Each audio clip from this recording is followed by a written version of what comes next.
बिस्मिल्लाहिर्रहमानिर्रहीम। अस्सलाम वालेकुम स्टूडेंट, उम्मीद करता हूँ आप सब खैरियत से होंगे। आज हमारे पास क्वेश्चन नंबर 5 है। प्रूव करना है हमने बाय यूजिंग वेन डायग्राम। आपको ये क्वेश्चन दिया है P union Q bracket close union R is equal to P union into Q union R bracket close. इसको हमने साबित करना है कि left hand side right hand side की इक्वल है। जबकि आपको दिया है P इज़ इक्वल टू, जो P सेट है वो उसके एलिमेंट्स है आपके पास 0 1 2 3। क्यों जो आपके पास सेट है उसके एलिमेंट्स हैं 2 3 4 5 6 एंड जो R जो आपके पास सेट है उसके एलिमेंट है 5 6 7 8 9। ओके, तो हमने इन सेट्स को मद्देनज़र रखते हुए सबसे पहले हमने क्या करना है, P union Q union R देखना है। ठीक है, फिर उसके बाद हमने इसको प्रूव करना है कि left hand side right hand side के इक्वल है। तो अभी हमने सबसे पहले ये जो आपको यूनिवर्सल सेट दिया है इसके अंदर हमने पहले डायग्राम बनानी है कि डायग्राम किस तरह से बनेगी। तो आप ध्यान से अगर देखें तो P जो आपको सेट दिया उसके एलिमेंट्स जो दिए 0 1 2 3, ये आपको एलिमेंट नज़र आ रहा होगा 2 3 जो P सेट का एलिमेंट है, और यहाँ पे क्यू सेट के एलिमेंट्स जो आपको नज़र आ रहे हैं 2 3। इसका मतलब 2 3 जो एलिमेंट P में है वही एलिमेंट किस में आ रहा है, वही एलिमेंट्स आ रहे हैं क्यू सेट में। बाकी तो कोई भी एलिमेंट आपस में P और Q का मैच नहीं कर रहा।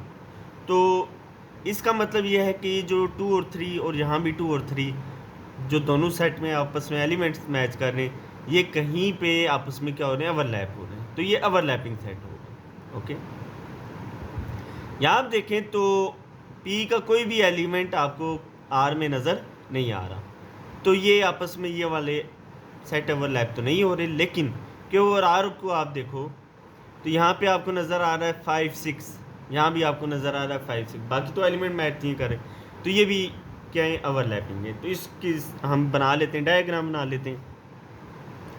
ये आपके पास है स्टूडेंट, मैं बना रहा हूँ P, नेक्स्ट में क्या बना रहा हूँ, यहाँ पे क्यू सेट बना रहा हूँ, किसके अंदर, यूनिवर्सल सेट में।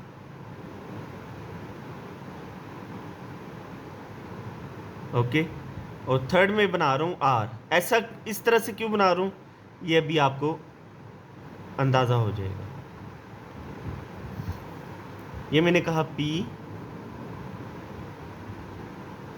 ये कह दिया, और इसको क्या नाम दिया, R सेट का। और ऐसे क्यों बनाए, उसकी बेसिक रीज़न ये थी कि यहाँ आप देखो तो 2 3, यहाँ भी क्या है 2 3, तो ये यहाँ पे दोनों के लिए कॉमन आ रहा है 2 3। ओके, और तो कोई भी ऐसा एलिमेंट नहीं है जो ओवरलैप हो रहा है। नेक्स्ट आप देखो यहाँ पे 5 और 6 क्यू का और R का, 5 एंड 6 जो ओवरलैपिंग हो रहे थे उसको हमने यहाँ पे लिख दिया। ओके, तो बाकी जो रिमेनिंग एलिमेंट है 0 1 वो कहाँ पे आ जाएगा, 0 यहाँ पे 1 यहाँ पे लिख दें, 0 1 2 3। ओके, 2 3 तो लिख दिया है जो दोनों के लिए कॉमन था। नेक्स्ट जो क्यू के एलिमेंट्स बचे वो कौन से, 4 5 6, यहाँ पे आएगा 4 5 और 6 यहाँ पे आया हुआ है, जो क्यू के लिए और R के लिए क्या है, कॉमन था, ओवरलैप कर रहा था। ओके, 2 3 4 5 6 7 8 9 जो रिमेनिंग एलिमेंट्स बच के वो आपने किस में लिखते हैं, 7 8 9। बाकी जितने भी क्वेश्चन हैं उसके लिए डायग्राम यही बनेगा। उम्मीद करता हूँ ये आपको 4-5 मिनट का कंसेप्ट समझ आ गया। नेक्स्ट अब हमने क्या करना है, प्रूव करना है लेफ्ट हैंड साइड को राइट हैंड साइड के। तो सबसे पहले यू नो वेरी वेल, क्योंकि इस टाइम तक 3.1 में काफ़ी लेंथी एक्सरसाइज थी तो काफ़ी आसान बट लेंथी थी, तो उसमें मैंने आपको बताया भी है कि सबसे पहले आपने किस चीज़ को सॉल्व करना होता है, ब्रैकेट वाले पोर्शन को हल करना होता है। तो ब्रैकेट में क्या आ रहा है, पी का यूनियन करना है किसके साथ, क्यू के साथ। ये पूरा आपके पास पी सेट है।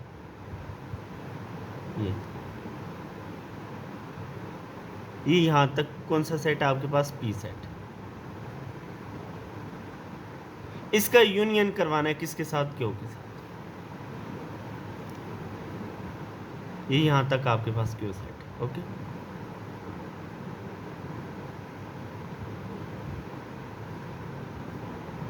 पी का यूनियन करवा दी हमने किसके साथ स्टूडेंट, क्यू के साथ। ओके, अब इसका जो आंसर आ रहा है उसका यूनियन करवाना है आर के साथ। यानी ये हमने अभी करवाया पी यूनियन क्यू करवाया,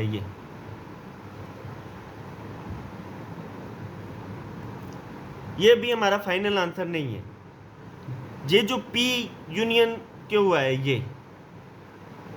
ये इस तरह की जो आपके पास यहाँ पे बनी जो भी शेड बन रही है, जो भी आपके पास यहाँ पे, उसका यूनियन करवाना है आर के साथ। आर के साथ के यूनियन के लिए हम कौन सी डायग्राम, कौन सी लाइन यूज़ कर रही है वाली,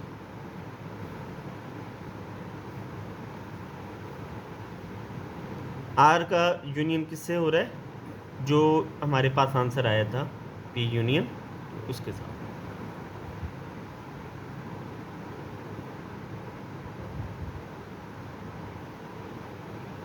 तो आप देख सकते हैं पी यूनियन क्यू ये था नेट शेड, और यूनियन जब आर करवाया तो उसके साथ ये भी आपके पास लाइंस बन रही हैं। तो कितने शेड बन रही हैं यहाँ पे स्टूडेंट, दो शेड कौन से, एक तो ये वाला आ गया, ओके, दूसरा आप देख सकते हैं ये नेट शेड बन रहा है।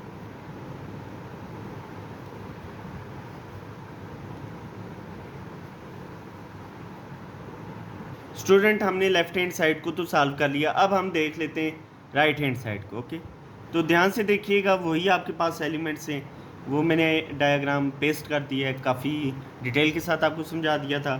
यहाँ पे हमने क्या करना है, सबसे पहले क्यू यूनियन आर निकाल लेंगे। जो क्यू है उसका यूनियन किसके साथ करेंगे, आर के साथ। ये आपके पास क्यू सेट है यहाँ तक।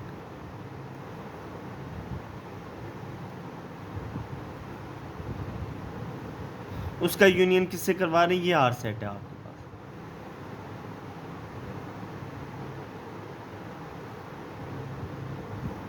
यहाँ तक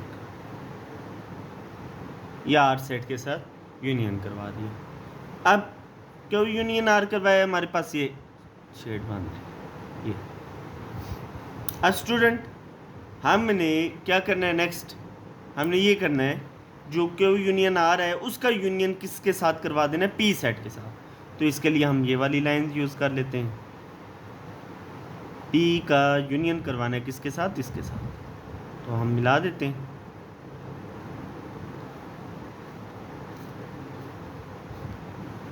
यहाँ भी आप देखो तो फाइनल आंसर में कितने शेड बन रहे हैं, ये आपके पास ये और नेट शेड बन रहा है। ओके,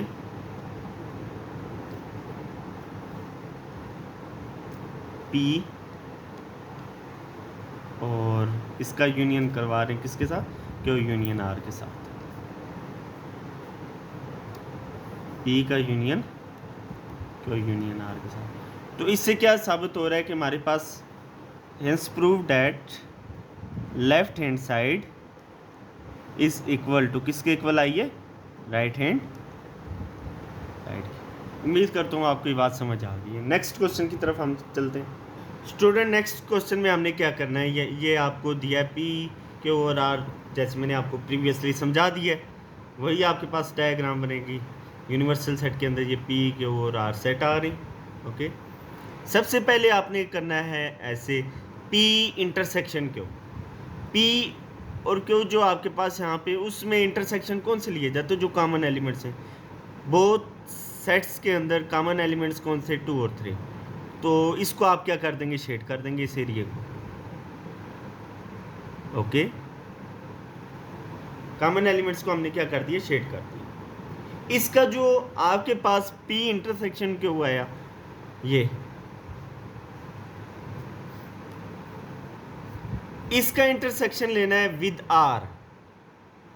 अब देखो क्या P इंटरसेक्शन को जो आपने लिया, ये इसका कोई भी एरिया क्या R सेट के साथ, यहाँ पे आप देख सकते हो R सेट के साथ कोई भी इसका एलिमेंट या कोई भी एरिया मैच कर रहा है, कोई भी एरिया कोई भी रीजन मीट कर रहा है, मिल रहा है, तो नहीं मिल रहा, तो आपके पास क्या यहाँ पे आएगा, empty. Okay, P union Q जो आपके पास ये आया, इसका जब इंटरसेक्शन लेंगे विद R, तो यहीं से आपको पता चल, एलिमेंट से आपको क्लियर हो रहा है कि कोई भी एलिमेंट यहाँ पे आपस में ऐसा है जो मिल रहा है तो नहीं मिल रहा, तो यहाँ पे नो शेडेड या क्या आ जाएगा, EMPTY सेट। इंतहाई आसान सा था। नेक्स्ट स्टूडेंट, हम राइट हैंड साइड को सॉल्व करते हैं। तो यहाँ पे आप देख सकते हैं कि आपको दिया है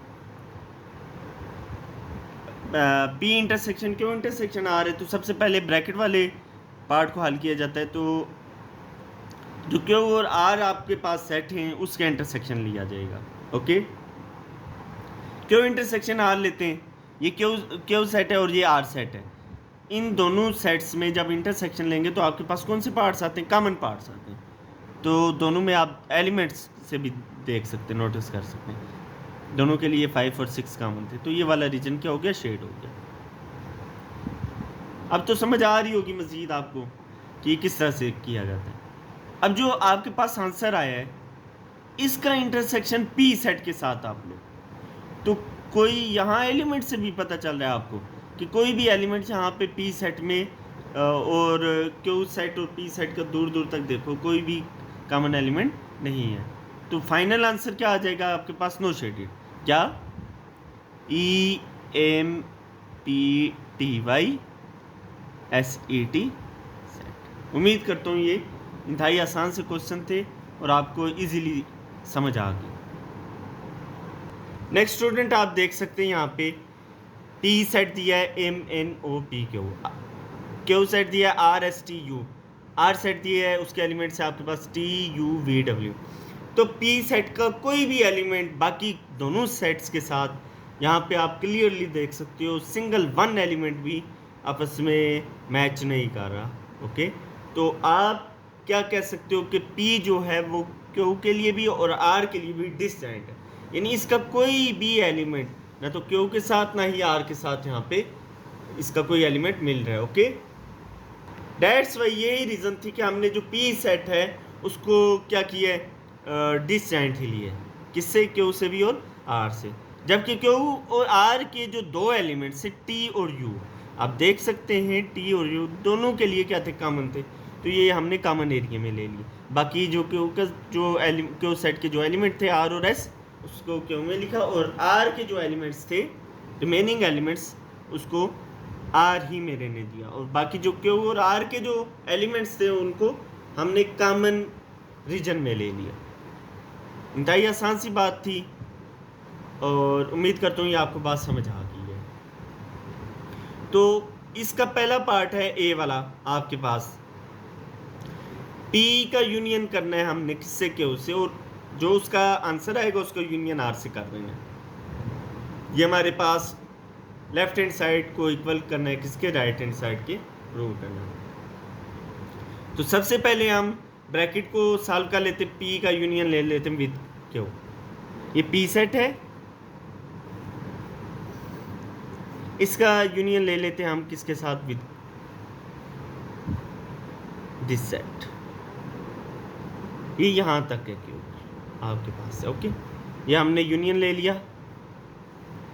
जो इसका आंसर आ रहा है P यूनियन Q का, इसका यूनियन लेना है विद R। ये जो P आपके पास और Q का जो यूनियन आया है यहाँ तक, इसका यूनियन ले लेना विद R सेट। ये हमने यूनियन ले लिया। तो कितने शेड बन रहे हैं यहाँ पे, 2, एक तो नेट शेड बन रहा है और दूसरा ये वाली लाइंस आपके पास आ रही हैं। यहाँ आप देख सकते हैं P यूनियन Q इस तरह का बना, ये जब उसका यूनियन विद R लिया तो ये आ रहा है आपके पास। ओके, ये हमारे पास लेफ्ट हैंड साइड है। तो राइट हैंड साइड को अब हम देख लेंगे। स्टूडेंट नेक्स्ट आप देखें, क्यू का यूनियन लेना है किसके साथ? With R. ये आपके पास क्यू सेट है, इसका यूनियन विद आर लेना है। ये क्यू सेट का यूनियन ले लेते हैं किसके साथ? With are set. ओके, जो इसका आंसर आ रहा है उसका यूनियन अब हमने किससे लेना है, ये आप देख सकते हैं। क्यू यूनियन आर, ये आर है, इसका यूनियन विद किससे लेना है आपने? With P. जो क्यू यूनियन आ रहा है इसका यूनियन अब ले लेते हैं हम किसके साथ? उसके लिए मैं ये वाली लाइंस यूज़ कर रहा हूँ। ये क्यू यूनियन आर था, इसका यूनियन विद किससे लेना है? पी के साथ। ये पी सेट के साथ क्या ले लिया? यूनियन ले लिया। ओके, तो यहाँ भी आप देख सकते हो कितने शेड बन रहे हैं। एक तो नेट शेड बन रहे और दूसरा ये वाला। पी पे आप देखो तो ये आ रहा है, उसका यूनियन जब किससे लिया हमने? क्यू यूनियन आर के साथ। क्यू यूनियन आर ये था, जब पी का यूनियन लिया विद क्यू यूनियन आर तो ये आपके पास दो शेड बन गए। ओके, तो इससे क्या साबित हो रहा है कि लेफ्ट हैंड साइड किसके इक्वल आ गई? आप देख सकते हैं लेफ्ट हैंड साइड किसके इक्वल आ गई? राइट हैंड साइड की। तो यहाँ पे हम लिख लेते हैं, so left hand side is equal to किसके equal? Right hand side. Student next question में आप देख सकते हैं कि हमने क्या करना है। ये आपको दिए सेट दिए, हमने लिख दिया यहाँ पे। प्रीवियसली ये आपको मैंने क्लियरली समझा दिया है ये किस से बनता है। तो सबसे पहले हमने इस ब्रैकेट को सॉल्व करना है। जो इसका आंसर आएगा यानी पी इंटरसेक्शन क्यू, जो उसका आंसर आएगा उसका इंटरसेक्शन लेना विद आर। ये लेफ्ट हैंड साइड होगी। यहाँ पे आप देखो सबसे पहले क्यू इंटरसेक्शन आर लेंगे, जो उसका आंसर आएगा उसका इंटरसेक्शन ले लेंगे विद पी। ओके, तो जो फाइनल आंसर इनका आएगा लेफ्ट हैंड साइड का वो राइट हैंड साइड के इक्वल आ जाते हैं। तो इससे साबित हो जाएगा कि ये दोनों आपस में क्या है? इक्वल है। तो P इंटरसेक्शन क्यू, क्या P सेट का कोई भी एलिमेंट क्यू सेट के साथ, या आप देख सकते हो P का कोई भी रीजन क्यू के साथ यहाँ पे मिल रहा है, तो दूर दूर तक आपको नज़र नहीं आ रहा कि जैसे ये आपस में मिल रहे ना ये दोनों एरिया, दोनों रीजन, तो P सेट का कोई भी एलिमेंट क्यू सेट के साथ मैच नहीं कर रहा, नहीं मिल रहा है ये रीजन। तो ये यहाँ पे क्या आएगा? No shaded.